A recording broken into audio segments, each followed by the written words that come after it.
திண்டுக்கல் மாவட்டம் தாடிக்கொம்பு நகரில் அரசு பள்ளியில் பொறுப்பு தலைமை ஆசிரியராக பணியாற்றுபவர் மாணவர் ஒருவரை நாய் என திட்டியதால் பள்ளிக்கு செல்ல மறுத்த மாணவனின் வீடியோ வைரலாகி வருகிறது. நில்லு வாங்க வாங்க இங்க இருங்க, பெரிய பிரச்சனை ஆயிரும். வாங்க இங்க வாங்க, இங்க வாங்க. நேத்து பேசுற மாதிரி எதுக்கு சாருன்றீங்க? நேத்து பேசுற மாதிரி பேசுங்க. எதுக்கு சாருன்றீங்க? பேசுங்க. வாங்க நில்லுங்கம்மா, நில்லுங்க. நான் என்னோட செலவுல இந்த எடுத்துட்டு வாங்க. சின்ன பையன் எப்படி போய் பேசுவான்? இந்த பையன் ஃப்ரைட் ரைஸ் கடையில் இருக்கான் அப்படின்னு சொல்லி கஷ்டப்பட்டு இவனை கவுன்சிலிங் பண்ணி கஷ்டப்பட்டு பல சிரமங்களுக்கு அப்புறம் இவனை கொண்டு வந்து நான் அரசு பள்ளியில், தாடிக்கும்பில் இருக்கிற அரசு பள்ளியில் வந்து நான் சேர்த்துருந்தேன்.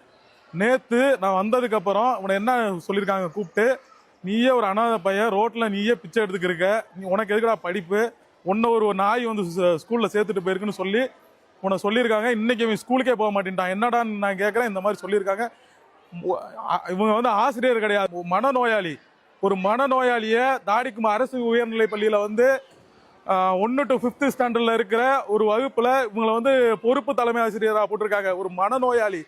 நீங்கள் வேணாலும் ஏதாவது டாக்டர் சைக்காட்டிஸ்ட்டை வச்சு வேணாலும் பாருங்கள். ஒரு மனநோயாளியை அவன் வீட்டுக்கார பெரிய ரவுடி மாதிரி வந்து வீட்டில் வந்து மிரட்டிட்டு போறாரு. அறக்கட்டளை எஜுகேஷனல் இன்ஸ்டிடியூட்டை வந்து அறக்கட்டளையை வச்சு பணம் சம்பாதிச்சுருக்காங்க. அது சரியில்லை இது சரியில்லைன்னு வீட்டுக்காரர் ட்ரஸ்ட் வச்சிருக்காராமா, அதை வச்சுட்டு பணம் சம்பாதிச்சுருக்காரு.